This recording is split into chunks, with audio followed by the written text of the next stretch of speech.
கிறிஸ்துவ நல்லெண்ணெய் இயக்கம் நடத்தும் இந்த மனிதநேய மகத்துவ கிறிஸ்துமஸ் பெருவிழா மூலமா உங்க எல்லாருக்கும்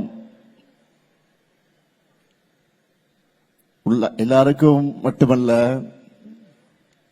தமிழ்நாடு முழுக்க இருக்கக்கூடிய கிறிஸ்தவ மக்களுக்கு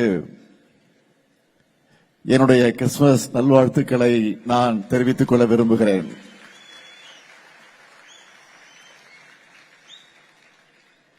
இந்த விழாவை ஒரு மதத்தின் விழாவாக இல்லாம மனிதநேய மகத்துவ விழாவாக கொண்டாடுகிற உங்க எண்ணத்துக்கு என்னுடைய பாராட்டுக்கள், வாழ்த்துக்கள்.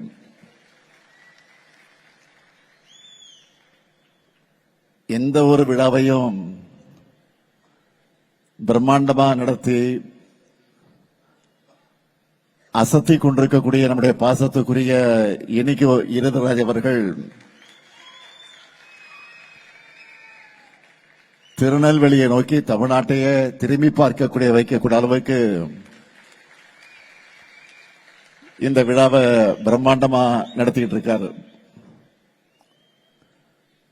எல்லாரும் ஒற்றுமையா ஒருவர் மீது ஒருவர் அன்போடு இருக்கணும்னு நினைச்சுதான் கடந்த 15 ஆண்டுகளா இப்படிப்பட்ட சமத்துவ விழாவா கிறிஸ்துமஸ் நிகழ்ச்சிகளை சகோதரர் இனிகோ இருதராஜ் அவர்கள் தொடர்ந்து நடத்தி கொண்டிருக்கிறார். அதனாலதான் இந்த அமைப்போட பேரையே கிறிஸ்துவ நல்லெண்ண அமைப்புன்னு வச்சிருக்காரு.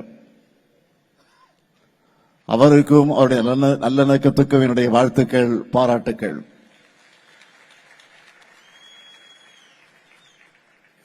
இந்த விழாவில் தென்னிந்திய திருச்சபை திருநெல்வேலி திருவனந்தபுரம் சார்பாக அமைக்கப்பட்டிருக்கக்கூடிய சாரால் தக்கர் கன்வென்ஷன் சென்டர் பிரதான நுழைவாயில திறந்து வைக்கக்கூடிய வாய்ப்பை பெற்றமைக்கு நான் உள்ளபடிய பெருமை அடைகிறேன். ஏன்னா தன்னுடைய வாழ்நாளில் இந்தியாவுக்கு வராமலே தன்னுடைய சகோதரி எழுதின கடிதம் மூலமா இங்கே நிலவின பிற்போக்குத்தனங்களை அறிந்து அதனை போக்க கல்வி எனும் அறிவொளியை வழங்கின மாற்றுத்திறனாளி பெண் தான் சாரால் தக்கர் அவர்கள். தென் தமிழ்நாட்டில் ஏராளமான பெண்கள் படிச்சு கல்வி அறிவு பெறுவதற்கு அடித்தளமாக இருக்கிறது இந்த சாரால் தக்கர் போன்ற கல்லூரிகள் தான். கிறிஸ்துமஸ் விழா என்பது தேவாலயங்கள்ல மட்டுமல்லாம தெருக்கல்ல, வீதிகள்ல, பணியிடங்கள்ல கொண்டாடப்படக்கூடிய விழாவா இருக்கு. கிறிஸ்துமஸ் விழா என்பது நம்பிக்கையை விதைக்கக்கூடிய விழாவா, பரிவு காட்டும் விழாவா, அமைதிக்கு வழிகாட்டும் விழாவா, மகிழ்ச்சியை கொண்டாடும் விழாவா இருக்கு. அதனாலதான் மதங்களை கடந்து அனைத்து மக்களும் கிறிஸ்துமஸ் நாள்ல வாழ்த்துக்களை பகிர்ந்துக்கிறாங்க. அன்பு நெறியை பண்பு நெறியா வளர்த்தெடுக்கிறது தான் கொண்டாட்டங்களோட அடிப்படையா இருக்கணும். வெறுப்புணர்ச்சி என்பது பாவங்களைத்தான் செய்ய தூண்டும். ஆனால் அன்பு என்பது அத்தனை பாவங்களையும் போக்கும். அப்படிப்பட்ட அமைதியான அன்பான சமுதாயத்தை, சகோதரத்துவ உணர்வுமிக்க சமுதாயத்தை கட்டமைக்க வேண்டிய கடமை நம்ம எல்லோருடைய கடமையாக அமைந்திருக்கிறது. இதுதான் இன்றைய இந்தியாவுக்கு தேவை. இந்துக்களும் முஸ்லிம்களும் கிறிஸ்துவர்களும் ஒரு தாய் வைத்து பிள்ளைகளாக வாழணும். அதுக்கு இது போன்ற விழாக்கள் துணை நிற்கணும். எங்களுடைய அன்பிற்குரிய இனிய சகோதரர் பீட்டர் அல்போன்ஸ் அவர்கள் பேசும்போது சொன்னார், எண்ணிக்கையில அதிகமாக இருக்க பெரும்பான்மையினர் எப்பவுமே சிறுபான்மையினர் நலனை அவங்களோட மாண்பை போற்றி பாதுகாக்கக்கூடியவங்க தான். மதச்சார்பின்மை மதநலக்கத்தை விரும்புறவங்க உங்களுக்கு துணையா பாதுகாப்பாளனாக இருக்கும். என்றைக்கும் இருப்போம்னு உறுதியளிக்கத்தான் நான் இந்த நிகழ்ச்சிக்கு வந்திருக்கிறேன். அதோட அடையாளமாகத்தான் அனைவரும் ஒன்று சேர்ந்து இந்த விழாவிலே பங்கெடுத்திருக்கிறோம். திராவிட முன்னேற்ற கழகம் தான் சிறுபான்மையுடைய நலனில் உண்மையான அக்கறை கொண்டுள்ள இயக்கம். திராவிட முன்னேற்ற கழக ஆட்சி காலங்களில் தான் சிறுபான்மை நலன் காக்கக்கூடிய பொற்காலம்னு சொல்ற அளவுக்கு ஏராளமான முன்னெடுப்புகளை நிறைவேற்றி கொடுத்திருக்கிறோம். இங்கே பேசியவர்கள் பலர் அதை பற்றி எடுத்து சொன்னாங்க. திராவிட மாடல் ஆட்சி வந்த பிறகு பொறுப்பேற்ற பிறகு செய்யப்பட்டிருக்கக்கூடிய திட்டங்கள்ல ஹைலைட்டா சிலவற்றை சொல்லணும்னா, திராவிட மாடல் அரசு மாணவ மாணவியர் விடுதிகள்ல தங்கி படிக்க அவங்களுடைய பெற்றோருக்கான ஆண்டு வருமான உச்சவரம்பையும் பல்வகை செலவின தொகையும் உயர்த்தி இருக்கிறோம். இதனால இதுவரைக்கும் 884 பள்ளி மாணவ மாணவியர்களும் 3824 கல்லூரி மாணவ மாணவியர்களும் பயனடைந்திருக்கிறாங்க. கிராமப்புற மாணவிகள் இடைநிற்று இல்லாம கல்வி கற்கணும்னு இதுவரைக்கும் 1,03,000 மாணவிகளுக்கு 6,57,00,000 ஊக்கத்தொகை, வெளிநாடுகளில் உயர்கல்வி பயில சிறப்பான திட்டம், 1 முதல் 8ஆம் வகுப்பு வரை படிக்கிற 90,723 மாணவிகளுக்கு 1000 ரூபாய் கல்வி உதவித்தொகை, அரசு உதவி பெறக்கூடிய சிறுபான்மையில பள்ளிகளிலேயும் முதலமைச்சருடைய காலை உணவு திட்டம், கல்லூரி மாணவிகளுக்கு மாதம் 1000 ரூபாய் வழங்கக்கூடிய புதுமை பெண் திட்டம்னு செயல்படுத்திக் கொண்டிருக்கிறோம். உபதேசியர்கள் நல வாரியத்தில் உறுப்பினர்களாக பதிவு செய்வதற்கான நிபந்தனைகளை தளர்வு செஞ்சு 5000க்கும் மேற்பட்ட நபர்களை உறுப்பினர்களாக சேர்த்திருக்கிறோம்.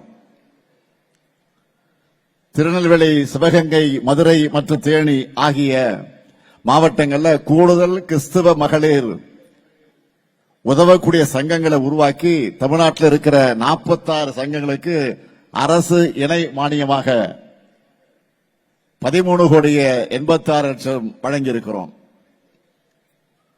சிறுபான்மையினரால் நடத்தப்படக்கூடிய 456 கல்வி நிறுவனங்களுக்கு நிரந்தர அந்தஸ்து சான்றிதழ்கள் வழங்கியிருக்கிறோம். தமிழ்நாட்டில் இருக்கக்கூடிய ஜெருசலேமுக்கு புனித பயணம் மேற்கொள்வதற்கான மானியத்தை உயர்த்தி வழங்கியிருக்கிறோம். திண்டுக்கல் மாவட்டத்தில் புனித சூசையப்பர் தேவாலயம், ஆரோக்கிய அன்னை தேவாலயம் மற்றும் தென்காசி மாவட்டத்தில் மறுமலர்ச்சி ஜெப ஆலயம்னு தமிழ்நாட்டில் 16 தேவாலயங்களை 2,15,00,000 ரூபாய் மதிப்பீட்டில் புனரமைச்சிருக்கிறோம். அது மட்டுமல்ல, தொன்மையான தேவாலயங்கள் பாதுகாக்கப்படணும்னு திருநெல்வேலி மாவட்டத்தில் இருக்கக்கூடிய கால்டுவெல் நினைவு தேவாலயம், மதுரை மாவட்டத்தில் இருக்கக்கூடிய புனித ஜார்ஜ் தேவாலயம், சிவகங்கை மாவட்டத்தில் இருக்கக்கூடிய புனித இருதய ஆண்டவர் தேவாலயம், கன்னியாகுமரி மாவட்டத்தில் இருக்கக்கூடிய புனித சேவியர் தேவாலயம், திண்டுக்கல் மாவட்டத்தில் இருக்கக்கூடிய டாலர்ஸ் தேவாலயம்னு 12 மாவட்டங்கள்ல 20 கோடி ரூபாய் மதிப்பீட்டில் புனரமைப்பு பணிகள் நடந்து கொண்டிருக்கிறது. அடுத்து நம்முடைய சகோதரர் இனிகோ அவர்கள் கோரிக்கை ஏற்று விருதுநகர், தேனி, ராமநாதபுரம், சிவகங்கை, தென்காசி மற்றும் திண்டுக்கல் ஆகிய 6 மாவட்டங்கள்ல புதுசா கல்லறை தோட்டங்கள் அமைக்க அரசு நிலங்கள் ஒதுக்கீடு செய்யப்பட்டு பணிகள் நடந்து கொண்டிருக்கிறது. திருநெல்வேலி, தேனி, ராமநாதபுரம், திண்டுக்கல் உள்ளிட்ட 13 மாவட்டங்கள்ல கல்லறை தோட்டங்களுக்கு சுற்றுச்சுவர் அமைக்க 5 கோடி ரூபாய் நிதியை விடுவிச்சிருக்கிறோம். சிறுபான்மையினர் அதிக வசிக்கக்கூடிய திருநெல்வேலி, தூத்துக்குடி, தென்காசி, கரூர் உள்ளிட்ட 11 மாவட்டங்கள்ல 597 கோடி ரூபாய் மதிப்பீட்டில் அரசு மருத்துவமனைகள்ல கூடுதல் உட்கட்டமைப்பு வசதிகளை ஏற்படுத்தி இருக்கிறோம். அடுத்து சிறுபான்மையின மக்கள் கல்வி, பொருளாதாரம், சமூக ரீதியாக உயர வேண்டும் என்று கல்வி கடன், சுயதொழில் தொடங்க சிறப்பான திட்டங்கள். வெற்றி நிச்சயம் திட்டத்தில் சிறுபான்மையின இளைஞர்களுக்கு முன்னுரிமை, ஓய்வூதிய திட்டங்கள் ஆகியவற்றை வழங்கிக்கிட்டு இருக்கிறோம். டிசம்பர் 18ஆம் நாள் மாநில அளவில் சிறுபான்மையுடைய உரிமைகளால் விழாவா சிறப்பாக கொண்டாடி கொண்டிருக்கிறோம். மாநில சிறுபான்மையினர் ஆணையம் மூலமா கல்லூரி மாணவ மாணவிகளுக்கு பேச்சு போட்டிகளை நடத்தி அவங்களுடைய மொழி, ஆளுமை உள்ளிட்ட திறமைகளை வெளிக்கொண்டு வந்திருக்கிறோம். இப்படி என்னால் இன்னைக்கு முழுக்க லிஸ்ட் போட்டு சொல்லிக்கிட்டே இருக்க முடியும். அந்த அளவுக்கு உங்களுக்கு பார்த்து பார்த்து திட்டங்களை செயல்படுத்தி கொண்டிருக்கிறோம். இந்த நிகழ்ச்சிக்கான அழைப்பிதழை எங்கிட்ட கொடுக்க வரும்போது சில கோரிக்கைகளையும் இனிகோ அவர்கள் கொண்டு வந்தார். இனிகோ கேட்டா இல்லைன்னு சொல்ல முடியுமா?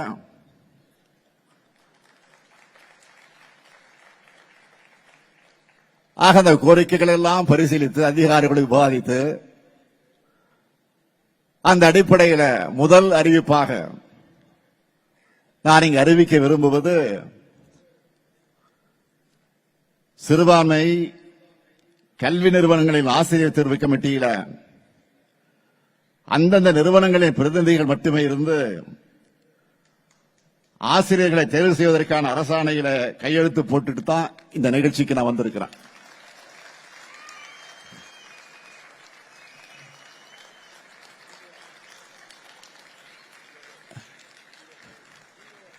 இரண்டாவது அறிவிப்பு, ராமநாதபுரம் மாவட்டம் கடலாடி வட்டம் மூக்கையூர் கிராமத்தில் இருக்கிற தொன்மை வாய்ந்த புனித யாக்கோபு தேவாலயம் 1,42,00,000 ரூபாய் மதிப்பீட்டில் புனரமைக்கப்படும். மூணாவது அறிவிப்பு, ஆசிரியர் தகுதி தேர்வு பிரச்சனையில சிறுபான்மை கல்வி நிறுவனங்கள் சந்திக்கிற சிரமங்களை பற்றி எங்கிட்ட நேரடியா கோரிக்கை வச்சதை தொடர்ந்து அதிகாரிகளோட தீவிர ஆலோசனை நடத்தின. அதைத் தொடர்ந்து அரசு வழக்கு விசாரணையை நீட்டிக்கிறதுக்கு பதிலாக இந்த விவகாரம் தொடர்பாக உச்சநீதிமன்றத்தில் மாநில அரசால் தாக்கல் செய்யப்பட்ட வழக்குகளை திரும்ப பெற்றோம். இந்த நடவடிக்கையை தொடர்ந்து டெட் தேர்வு தொடர்பான அரசியலமைப்பு சட்ட கேள்வி குறித்து மாண்புமை உச்சநீதிமன்றம் 7 நீதிபதிகள் கொண்ட அமர்வு ஆராய உத்தரவிட்டிருக்கு. இந்த அணுகுமுறையால சிறுபான்மை கல்வி நிறுவனங்கள்ல 1439 ஆசிரியர்கள் நியமனம் செய்யப்பட்டிருக்காங்க என்பதை மகிழ்ச்சியோடு நான் தெரிவிச்சுக்கிறேன். நான்காவது அறிவிப்பு, புதிய விதிமுறைகள் நடைமுறைக்கு வர்றதுக்கு முன்னாடியே நியமிக்கப்பட்ட 470 ஆசிரியர்கள் நியமனங்களுக்கு ஒப்புதல் அளிக்கப்பட்டு கிறிஸ்துமஸுக்குள்ள அதற்கான ஆணைகள் வழங்கப்படும்.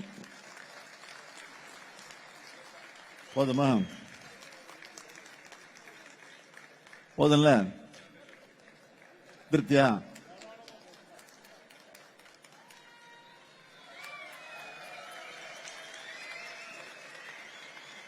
இப்படி எல்லா மதங்கள் சார்ந்தும் எந்த பாகுபாடு இல்லாமல் கோரிக்கைகளை நிறைவேற்றுறோம், திருப்பணிகளை செய்கிறோம். இதுக்கு தமிழ்நாட்டு மக்களான நீங்க எல்லோரும் பக்கபலமாக இருக்கீங்க. இதுதான் சிலருடைய கண்களை உறுத்துது. எப்படி தமிழ்நாட்டில் அமைதியை சீர்குலைக்கலாம், இங்க ஒண்ணுக்குள்ள ஒன்னா பழகிற மக்களை எதிரிகளாக பிரிச்சு வைக்கலாம்னு பலர் யோசிக்கிறாங்க. ஆனா ஆன்மீகத்தின் பேரால சில அமைப்புகளை அழைத்து செல்ல நினைக்கக்கூடிய வழி வன்முறைக்கான பாதை என்பதை தமிழ்நாடு உணர்ந்திருக்கு. இங்க ஒரு கோயில்ல திருவிழா நடந்தா அங்க வர மக்களுக்கு முஸ்லீம் மக்களும் கிறிஸ்துவ மக்களும் உணவு மோர்னு கொடுப்பாங்க. வேளாங்கண்ணி தேவாலயத்திற்கும் பக்கத்து வீட்டில் நடக்கிற கிறிஸ்துவ நிகழ்ச்சிக்கும் இந்துக்கள் போவாங்க. ரம்ஜான் நோன்பு காலத்துல முஸ்லீம் மக்களோட நோன்பு கஞ்சியும் ரம்ஜான் பிரியாணியும் இந்துக்கள் வீட்டுக்கு தேடி வரும். இந்த சகோதர உணர்வும் பகுத்தறிவு திறனும் தான் நம்முடைய தமிழ்நாடு. எல்லாருக்கும் எல்லாம் கிடைக்கலாம் என்ற இயேசு பெருமான எண்ணத்துக்கு இலக்கணமா நம்ம திராவிட மாடல் ஆட்சியை நடத்திக்கிட்டு இருக்கிறோம். எந்த மதத்தை சார்ந்தவர்களாக இருந்தாலும் மதத்தின் பேரால ஒருவர் உங்க உணர்வுகளை தூண்டார்னா அவரை சந்தேகப்படுங்க, கவனமா இருங்க. ஒருவரும் உங்களை வஞ்சிக்காதபடி எச்சரிக்கையாக இருங்க என்று பைபிள் வாசகத்தை இங்கு குறிப்பிட்டு காட்ட விரும்புகிறேன். இன்றைக்கு ஒன்றியத்தை ஆளக்கூடிய அரசு சிறுபான்மை மக்களுக்கு அச்சுறுத்தல் ஏற்படுத்தக்கூடிய அரசாக இருக்கு. அதனாலதான் அவங்க குடியுரிமை திருத்த சட்டம் கொண்டு வந்தப்போ கடுமையா எதிர்த்து போராட்டங்களை நடத்தணும். ஆனா துரோகம் செய்வதையும் மக்கள் அழகு வைப்பதை மட்டுமே தன்னுடைய அரசியலா லட்சிய அரசியலா எடுத்துக்கிட்டு செயல்பட்டு வரக்கூடிய அதிமுக அந்த சட்டத்துக்கு ஆதரவா வாக்களிச்சது. ஒன்றிய பாஜகவை பொறுத்த வரைக்கும் மதச்சார்பு என்ற சொல்ல வேப்பங்காயா கசக்குது. சொல்ல கேட்டாலே வேப்பங்காயா கசக்குது அவங்களுக்கு. அதை அரசியலமைப்பு சட்டத்தில் இருந்து நீக்கணும்னு துடிக்கிறாங்க. நாட்டோட பன்முகத்தன்மையை சிதைச்சு ஒரே மதம், ஒரே மொழி, ஒரே பண்பாடு, ஒரே தேர்தல், ஒரே கட்சி, ஒரே தலைவர் என்ற எதேச்சதிகார எதிர்காலத்தை உருவாக்க நினைக்கிறாங்க. தமிழ்நாட்டிலையும் தங்களுடைய பிளானை செயல்படுத்த நினைக்கிறாங்க. எப்படிப்பட்ட ஆபத்தையும் பாஜகவோட நாசகார திட்டங்களையும் எதிர்த்து முறியடிக்கிற வலிமை தமிழ்நாட்டுக்கும் திராவிட முன்னேற்ற கழகத்திற்கும் இருக்கு. இதுதான் நம்ம ஹிஸ்டரி. இப்ப கூட சிறப்பு தீவிர வாக்காளர் பட்டி திருத்தம் எஸ்ஐஆர் நடவடிக்கை மேற்கொண்டாங்களா? இதனால என்ன மாதிரியான பிரச்சனைகள் எல்லாம் நாட்டில் உருவாகி இருக்குன்னு உங்களுக்கே தெரியும். அப்படிப்பட்ட பிரச்சனைகள் தமிழ்நாட்டில் வந்துவிடக்கூடாதுன்னு தான் திமுக சார்பில் நம்ம ஏற்கனவே உச்சநீதிமன்றத்தில் வழக்கு தொடுத்திருக்கிறோம். ஒரு பக்கத்தில் நீதிமன்றத்தில் சட்ட ரீதியாக போராட்டத்தை தொடர்ந்தாலும் மக்கள் மன்றத்தில் ஒவ்வொருத்தர் வீட்டுக்கும் போய் அவங்களுடைய வாக்குரிமையை உறுதி செய்ய திமுக நிர்வாகிகள் துணையாக இருந்தாங்க. இந்த நிலையில நேற்று வரைவு வாக்காளர் பட்டியல் வெளியாகி இருக்கு. நீங்க எல்லாரும் தமிழ்நாட்டில் இருக்கிற ஒவ்வொருத்தரும் உங்களுடைய வாக்கு இருக்கிறத உறுதிப்படுத்திக்கங்க. எஸ்ஐஆரை பொறுத்த வரைக்கும் நம்முடைய பணிகள் இன்னும் முடியல. உங்களுடைய வாக்குரிமை பறிக்கப்பட்டிருந்தா கழக நிர்வாகிகள் உங்க வீடு தேடி வருவாங்க. வாக்காளர் பட்டியல உங்க பேரை சேர்ப்பதற்கான உதவிகள் அவங்க செய்வாங்க. நீங்க கவலைப்படாதீங்க. நம்மை வாக்களிக்க விடாமல் தடுக்கிறதுக்கு ஒன்றியத்தில் ஆளும் பாஜக அரசு பல்வேறு முயற்சிகளை செய்வாங்க. அது எல்லாத்தையும் முறியடிச்சு நாம நிச்சயம் வெற்றி பெறுவோம். உங்க நலனையும் உரிமைகளையும் பாதுகாக்க திராவிட முன்னேற்ற கழகமும் திராவிட மாடல் அரசும் என்றைக்கும் உங்களுக்கு துணை நிற்கும். நீங்களும் எப்பொழுதும் எங்களுக்கு துணை நிற்க வேண்டும் என்ற வேண்டுகோளை எடுத்து வைத்து சமாதானம் பண்ணுகிறவர்கள் பாக்கியவான்கள், அவர்கள் தேவனுடைய புத்திரர்கள் எனப்படுவார்கள் என்கின்ற பைபிளையும் தெளிவாக குறிப்பிடப்பட்டிருக்கிறது. உங்கள் செயல் அனைத்தும் அன்புமயமாக இருக்க வேண்டும். உங்கள் மீது அன்பாக இருப்பதை போலவே அடுத்தவர் மீது அன்பாக இருங்கள் என்று இயேசு பெருமானின் மொழிகளை எடுத்துச் சொல்லி விடைபெறுகிறேன். நன்றி, வணக்கம்.